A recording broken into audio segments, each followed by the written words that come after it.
Right, you may remember the other day I made this little guy here. Focus. There we go. What I thought I'd do is try silicone casting him, just to see. You know, might be fun. I have no idea. I've literally never tried this before. Hobbycraft is always a dangerous financial decision for me. So I'd like to cast in silicone, one of them. The problem with this is that it's much more commonly used as a mold. People make the molds out of it so frequently that that's almost all I could find online. But I think what I can do is use plaster of Paris for the mold. I should then be able to cast it in silicone if I make sure it has the release agent and all of that sort of stuff. I don't know what I'm talking about.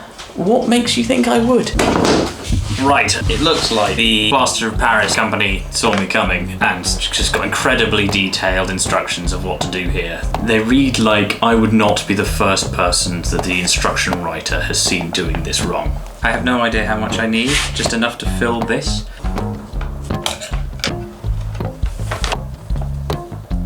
The joy of using these scales is that you can put something on it, empty it, and then put it back on, and it comes out as weighing more than before you emptied it. Right, I know how to very carefully add the water to try and minimise the amount of bubbles that form.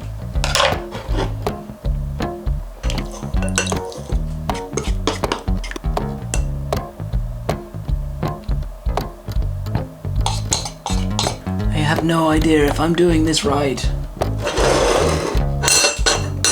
That's never stopped me before. I have a horrible feeling he's going to sink now.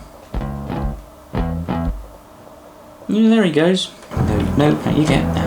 I'm going to give it 10 minutes and then I'm going to come back and I'm going to put him back in there and see what happens. See if it's solidified at all. Okay, this may have still gone horribly, but he's sitting on the surface now. Okay, next day. Now, normally what people do is they do a lower half, to do a two-part one, you do a lower part, you chuck it in there, and then you do another layer of plaster of Paris. But all of the little characters that I'm doing, both of them, have quite a nose on them. So I'm worried that if I had two parts, then if I lifted it up, it would take his nose off and ruin the mold and the sculpture. So what I'm going to try and do is a three-part, so there's halves, and I can lift these off diagonally, keep his nose.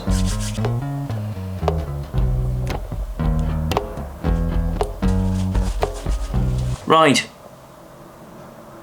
I think. I don't really know.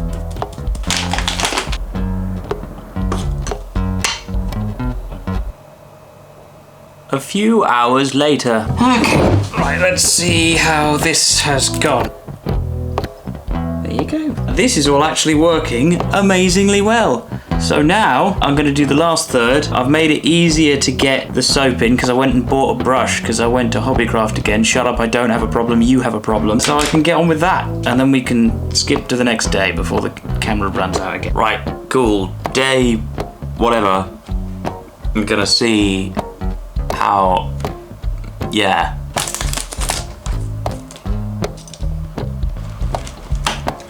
There we go.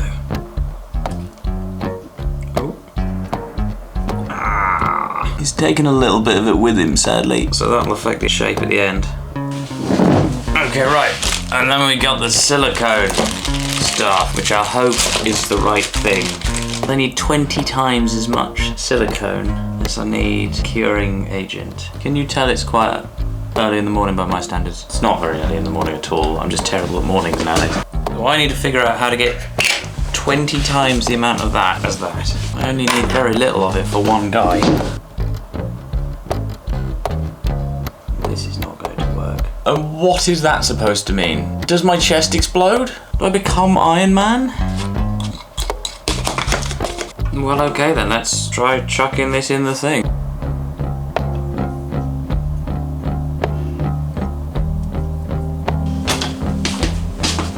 I have no idea what to expect of this. Sadly, even though I've made several attempts with the silicone now, I don't seem to have got the ratios right with the hardening agent, and so it's yet to harden properly once it's been in the mold. On the bright side, this means, because of all the extra experimentation I'm going to have to do, that the video about silicone casting is going to have to be a two-parter. If you feel any particular urge to, for whatever reason, do feel free to like and subscribe, share with your friends and all that. it would help me out no end. Bye. Hope you're well.